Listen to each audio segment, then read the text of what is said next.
जय हिंद स्टूडेंट्स, पहल एकेडमी में आप सभी का स्वागत है। आज हम बात करेंगे क्लास 7 की एक्सरसाइज 9.2 के क्वेश्चन नंबर 9 के बारे में। बहुत ही बढ़िया क्वेश्चन है, बहुत ही अच्छा क्वेश्चन है, आपको मजा आएगा। आपको बस सवाल को समझने की जरूरत है, सवाल समझ में आ जाएगा तो आपके लिए बेहद आसान हो जाएगा ये सवाल। ठीक है, पेपर में पूछने की पूरी संभावना है। आइए देखिए, कह रहा है साजली took a wire of length 44 centimetre and bend it into the shape of circle. Find the radius, आपको रेडियस फाइंड करना है of the circle and find the area, और आपको एरिया भी फाइंड करना है। If the same wire is rebend shape of square, clear? What will be the length of each of side? फिर क्या कह रहा है? Which figure enclose more area? The circle और द स्क्वायर। ये सवाल आपका लिखा हुआ है। अब देखिए सवाल को समझ लेते हैं। कह रहे हैं साजली ने एक वायर को लिया है और इसकी लेंथ कितनी है? 44 सेंटीमीटर लेंथ है। ठीक है, मान लीजिए कोई 44 सेंटीमीटर का एक वायर है। कितनी लेंथ है इसकी? 44 सेंटीमीटर। क्लियर? अब वो कह रहा है ये जो वायर है साजली फिर उसे बेंड कर देती है, और बेंड करके क्या करती है? वो bend it into the shape of circle. इसको बेंड किया और बेंड करने के बाद क्या बना लिया? उसका पूरा एक सर्किल बना लिया। क्लियर? सर्किल बनाएगी। अच्छा, सर्किल बनाया तो ये देखो सर्किल जब बनाएगी तो इसके जो 44 है वो ये चारों तरफ का होगा कि नहीं होगा, क्योंकि पूरे वायर का बना हुआ है। और ये 44 आप देख रहे हो सर्किल में क्या हो जाता है? सर्कमफेरेंस हो जाता है। दिमाग चलाना है। ठीक है, तो फिर क्या करें? Find the radius of circle and also find area. तो आप बताइए आपको क्या मिल गया? सर्कमफेरेंस मिल गई। सर्कमफेरेंस कितनी है? 44। मिला कि नहीं मिला? तो देखिए हमने लिखा लेंथ ऑफ वायर कितना है हमारे पास? 44 है। Clear? It is bend to the shape of circle. Shape of circle में बेंड किया, सो सर्कमफेरेंस ऑफ सर्किल कितना होगा? बताओ 44 होगा कि नहीं होगा? क्योंकि वायर की लेंथ कितनी थी? 44।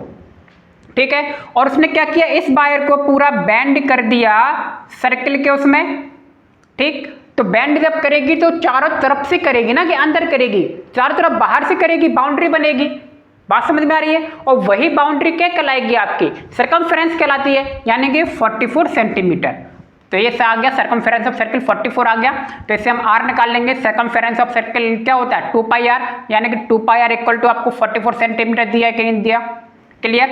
आप क्या करोगे? 2 की जगह 2 रख दिया, पाई की वैल्यू 22/7 आर रख दिया, इक्वल टू 44 सेंटीमीटर। क्लियर? अब 2 का मल्टीप्लाई 22 में किया तो 44 आ गया, और 7 को हम उधर ले जाएंगे तो 44 के मल्टीप्लाई में चला जाएगा ना। ये बात समझ में आ गई? देखिए बस ये कैलकुलेशन है, आपको कैलकुलेशन करनी आनी चाहिए कि भाई इक्वल के उस तरफ कौन सा नंबर जाएगा, मल्टीप्लाई कहाँ पे होता है। ठीक है, ये बेसिक है, ये आपको पता होना चाहिए। तो 7 देखिए अपॉन में है ना, तो ऊपर जाएगा मल्टीप्लाई में, और 2 का मल्टीप्लाई 22 में हो गया तो 44 आ गया, और आर लिखा था 44 मल्टीप्लाई आर। बात समझ में आ गई? आर इक्वल टू क्या होगा? 44 नीचे जाएगा कि नहीं जाएगा? क्योंकि यहाँ पे क्या मल्टीप्लाई में है, और इक्वल के उस तरफ जाएगा तो अपॉन में जाएगा। समझ गए? 44 से 44 कैंसिल हो गया, आर कितना आया? 7 बचा, तो आर की वैल्यू आ गई 7। एक आंसर हमारा ये आ गया। ठीक है, इनमें हमें कम से कम 4 आंसर निकालने हैं। तो आर की वैल्यू पूछी थी ना, देखिए रेडियस पूछा था ना, फाइंड रेडियस, रेडियस आ गया। अब क्या पूछ रहा है? एरिया। तो एरिया ने रेडियस आ गया तो एरिया भी आ जाएगा। Now area of circle πr square होता है, आर की वैल्यू रख दिया हमने 7 और अपन में 7 से 22/7 मल्टीप्लाई 7। समझ में आ गया होगा? एक 7 को कैंसिल कर दिया तो ऊपर क्या बचा? 22 मल्टीप्लाई 7 सेंटीमीटर। क्लियर? 22 का 7 मल्टीप्लाई किया तो 154 सेंटीमीटर स्क्वायर। ये आपका दूसरा आंसर आ गया। ये आ गया आपका एरिया ऑफ सर्किल। अब आइए नाउ, अब वो क्या कह रहा है आप समझिए। सर्किल आ गया, अब कह रहा है आल्सो फाइंड एरिया, निकल गया। अब कह रहा है if the same wire is a rebent shape of square. अब वो कह रहा है भैया कि जो वायर उसके पास था पहले तो उसने सर्किल के रूप में बेंड किया था, अब वो कह रहा है सर्किल नहीं, अब ये जो वायर है इसके पास, अब वो क्या कर रहा है? वो स्क्वायर के शेप में। ठीक है, ये जो 44 सेंटीमीटर का वायर है इसको स्क्वायर के शेप में बनाना है, यानी कि इस तरीके का बनेगा कुछ। ठीक है, अब मुझे बताओ स्क्वायर के शेप में जब वो बेंड करेगी तो ये 44 ही तो होगा इसका पूरा कि नहीं होगा? होगा ना, यानी कि ये लेंथ ये लेंथ ये लेंथ सब मिला के 44 होगा कि नहीं होगा? यानी कि पेरीमीटर की बात हो रही है। तो स्क्वायर का ये पेरीमीटर कितना हो जाएगा 44 हो जाएगा, क्योंकि देखिए यहाँ पे सर्कमफेरेंस ऑफ सर्किल भी क्या होता है, पेरीमीटर ही होता है एक तरीके से। सर्किल में बस उसे सर्कमफेरेंस बोल देते हैं और रेक्टेंगल स्क्वायर में क्या बोल देते हैं, आपका पेरीमीटर बोल देते हैं। तो क्या कर रहा है, given wire is a band to form of square, so perimeter of square क्या हो जाएगा 44 होगा कि नहीं होगा। बात समझ में आ गया कि पेरीमीटर और सर्कमफेरेंस एक ही बात होती है। तो पेरीमीटर ऑफ स्क्वायर 44 हो गया, पेरीमीटर ऑफ स्क्वायर फॉर्मूला मैंने लिख दिया 4 इंटू साइड इक्वल टू बताओ 44 होगा कि नहीं होगा। ठीक है, ये पेरीमीटर ऑफ स्क्वायर का क्या है फॉर्मूला है, 4 into side equal to 44 centimetre. Clear. तो इससे हमारी साइड निकल जाएगी, साइड इक्वल टू क्या हो जाएगा, ये 4 अपॉन में चला जाएगा, 44/4 सेंटीमीटर, साइड आ गई आपकी 11 सेंटीमीटर। तो पूछा था ना उसने, क्या पूछा था, shape of square what will be the length of each of its side, प्रत्येक साइड की लेंथ क्या होगी, तो 11 सेंटीमीटर। आप देखिए ये भी 11 होगा, ये भी 11 होगा, ये भी 11 होगा, ये भी 11 होगा, जब सभी को ऐड करेंगे तो 44 ही आएगा।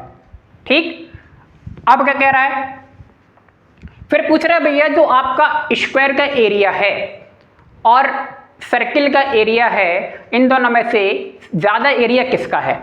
अब ज्यादा एरिया निकालना है ना, तो स्क्वायर का एरिया भी निकालना पड़ेगा, तभी तो दोनों में कंपैरिजन करेंगे, तो फिर हम स्क्वायर का एरिया भी निकालेंगे। तो एरिया ऑफ स्क्वायर क्या होता है भैया, साइड का स्क्वायर या साइड इंटू साइड। ठीक, कोई भी फॉर्मूला लगा सकते हो। तो 11 का स्क्वायर मैंने कर दिया, 11 का स्क्वायर का मतलब क्या हुआ, 11 मल्टीप्लाई 11, दोनों का मल्टीप्लाई करेंगे तो 1 to 1 सेंटीमीटर स्क्वायर। ठीक है, एक आंसर ये निकालना पड़ेगा आपको। अब देखिए, अब क्या करना पड़ेगा, एरिया ऑफ सर्किल और एरिया ऑफ स्क्वायर को क्या करेंगे, कंपेरिजन करेंगे, फिर लिखेंगे नाउ एरिया ऑफ स्क्वायर, दिख रहा है दोनों में से बड़ा कौन है, दोनों को कंपेरिजन करो। तो आप देख रहे हो एरिया ऑफ सर्किल बड़ा है, तो हम लिख देंगे area of circle greater than area of square. तो हमने लिखा 154, ये सर्किल का एरिया है, greater than 1 to 1 centimetre. Clear. So circle enclose more area than square. ठीक है, ये लाइन लिख के यहाँ पे छोड़ देंगे और यही आपका आंसर है। तो सवाल देखने में बड़ा लग रहा है, लेकिन सवाल है बिल्कुल इजी। ठीक है, बस आपको ये पता होना चाहिए कि निकालना क्या क्या है। ठीक है, और गिवन क्या है। ठीक, तो उम्मीद है आपको सवाल और वीडियो दोनों समझ में आ गए होंगे। तो मिलते हैं नेक्स्ट वीडियो में। आप सभी का बहुत बहुत धन्यवाद। Thank you.